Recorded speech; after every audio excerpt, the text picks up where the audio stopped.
Hi, boys and girls. Welcome back to Mr. Grable in our Grade 3 ELA class where we read classic novels like Charlotte's Web.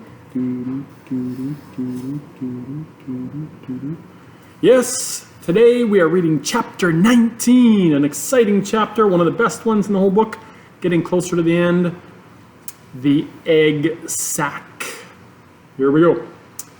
Next morning, when the first light came into the sky and the sparrows stirred in the trees, when the cows rattled their chains and the rooster crowed, and the early automobiles went whispering along the road, Wilbur awoke and looked for Charlotte. He saw her up overhead in a corner near the back of his pen.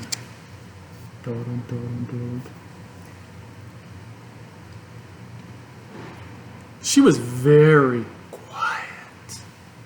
Her 8 legs were spread wide.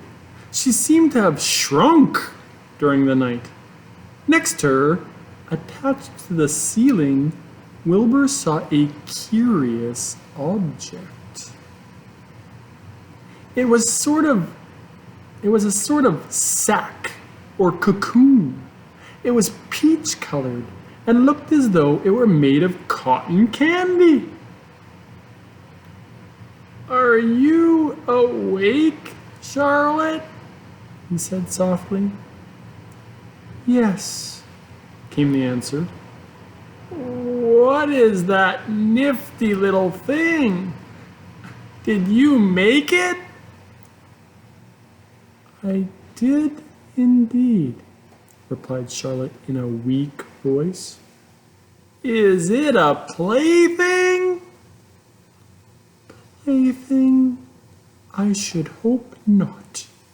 It is my egg sack, my magnum opus." "I don't know what a magnum opus is," said Wilbur. "That's Latin," explained Charlotte. "It means great work. This egg sack is my great work, the finest thing I have ever made." "What's inside it?" asked Wilbur. "Eggs?" 514 of them, she replied. 514? said Wilbur. "You're kidding." "No, I'm not. I counted them. I got started counting, so I kept on, just to keep my mind occupied." "It's a perfectly beautiful egg sack," said Wilbur, feeling as happy as though he had constructed it himself. "Yes, it is pretty," replied Charlotte, patting the sack with her 2 front legs. "Anyway, I can guarantee that it is strong. It's made out of the toughest material I have. It is also waterproof. The eggs are inside and will be warm and dry." "Charlotte," said Wilbur dreamily, "are you really going to have 514 children?" "If nothing happens, yes," she said. "Of course, they won't show up till next spring." Wilbur noticed that Charlotte's voice sounded sad. "What makes you so downhearted? I should think you'd be terribly happy about this." "Oh, don't pay any attention to me," said Charlotte. "I just don't have much pep anymore. I guess I feel sad because I won't ever see my children." What do you mean you won't see your children? Of course you will. We'll all see them. It's going to be simply wonderful next spring in the barn cellar with 514 baby spiders running around all over the place. And the geese will have a new set of goslings, and the sheep will have their new lambs. Maybe, said Charlotte quietly. However, I have a feeling I'm not going to see the results of last night's efforts. I don't feel good at all. I think I'm languishing, to tell you the truth.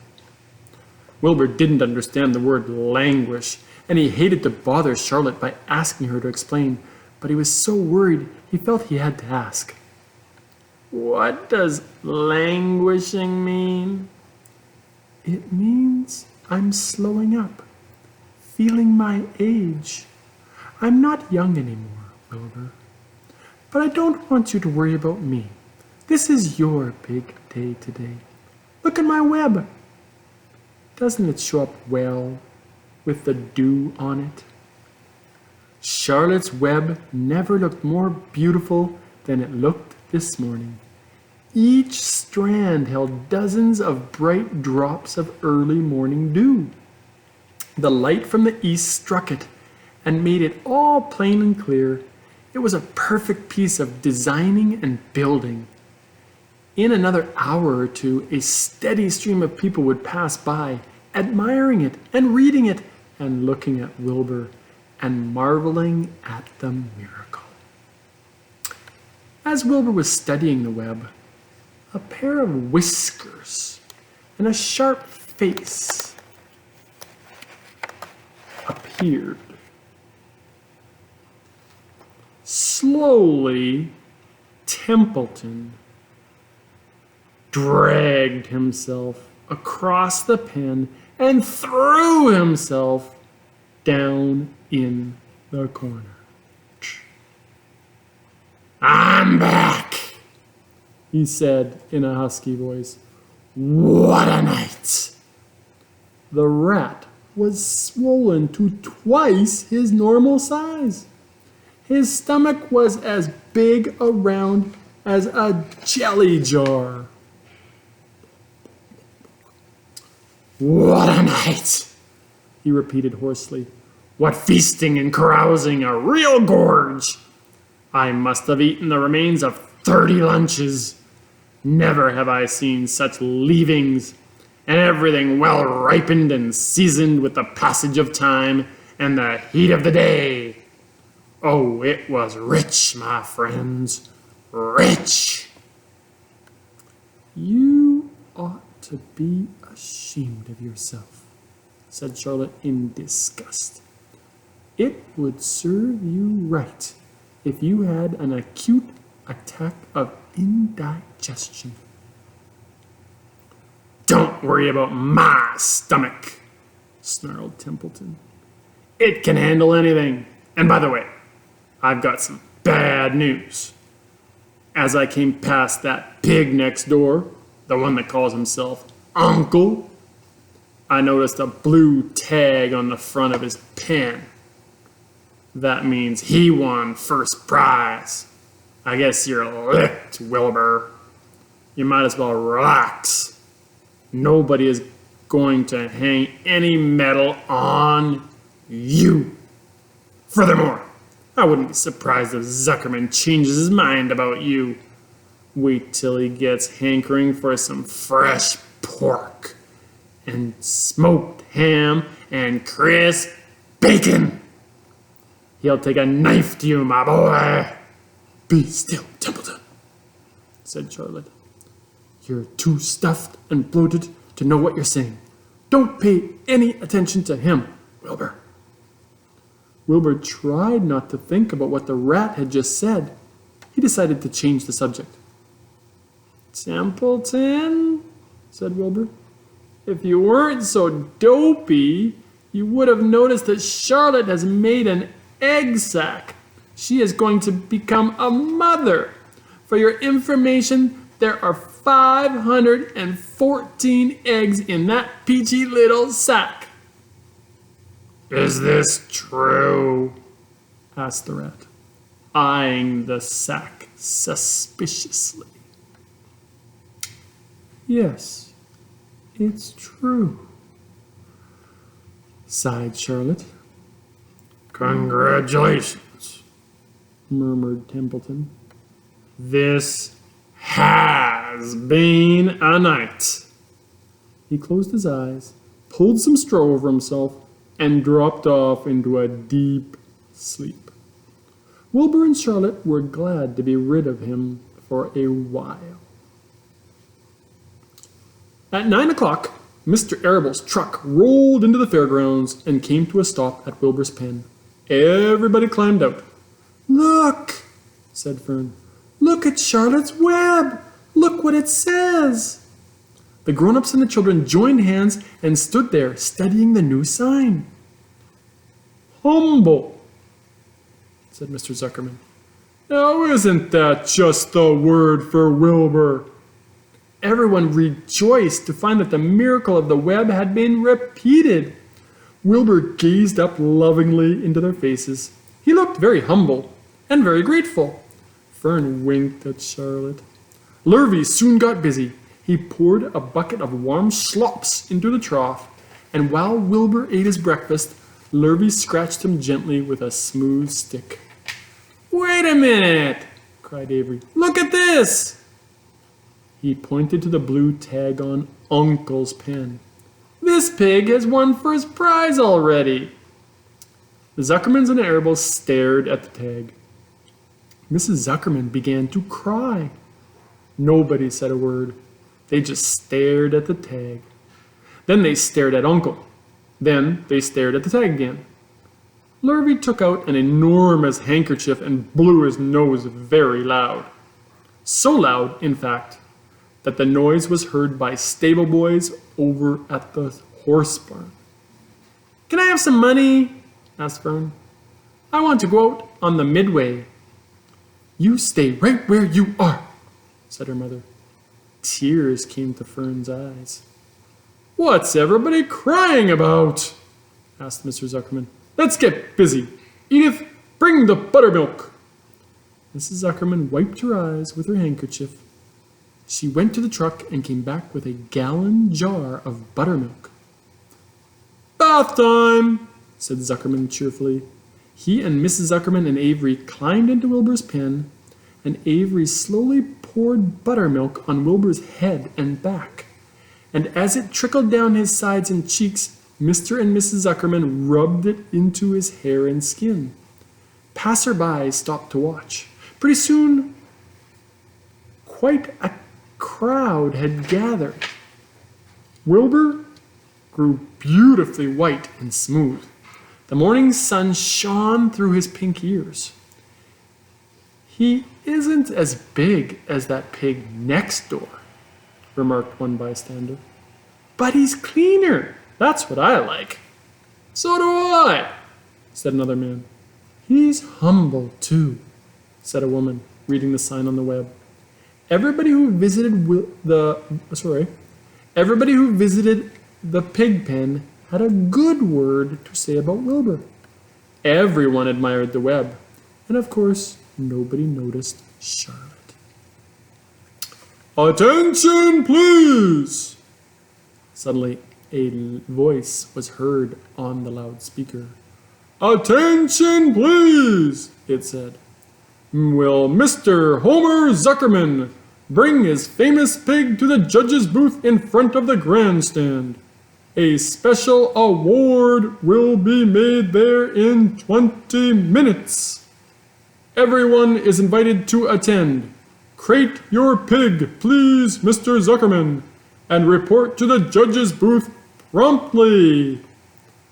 For a moment after this announcement, the Arables and the Zuckermans were unable to speak or move. Then Avery picked up a handful of straw and threw it high in the air and gave a loud yell. The straw fluttered down like confetti into Fern's hair. Mr. Zuckerman hugged Mrs. Zuckerman. Mr. Arable kissed Mrs. Arable. Avery kissed Wlibur. Lurvy shook hands with everybody. Fern hugged her mother. Avery hugged Fern. Mrs. Arable hugged Mrs. Zuckerman. Up overhead in the shadows of the ceiling, Charlotte crouched unseen, her front legs encircling her egg sac. Her heart was not beating as strongly as usual, and she felt weary and old. But she was sure at last she had saved Wilbur's life, and she felt peaceful and contented.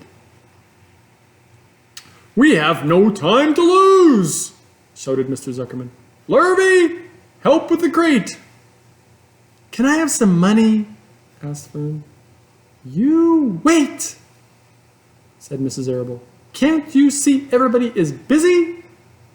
Put that empty buttermilk jar into the truck," commanded Mr. Arable. Avery grabbed the jar and rushed to the truck. "Does my hair look all right?" asked Mrs. Zuckerman. "Looks fine," snapped Mr. Zuckerman, and he and Lurvy set the crate down in front of Wlibur. "You didn't even look at my hair," said Mrs. Zuckerman. "You're right, Edith," said Mrs. Arable. "Just keep calm. You're all right." Templeton, asleep in the straw, heard the commotion and awoke. He didn't know exactly what was going on, but when he saw the men shoving Wlibur into the crate, he made up his mind to go along. He watched his chance, and when no one was looking, he crept into the crate and buried himself in the straw at the bottom. "All ready, boys!" cried Mr. Zuckerman. "Let's go!"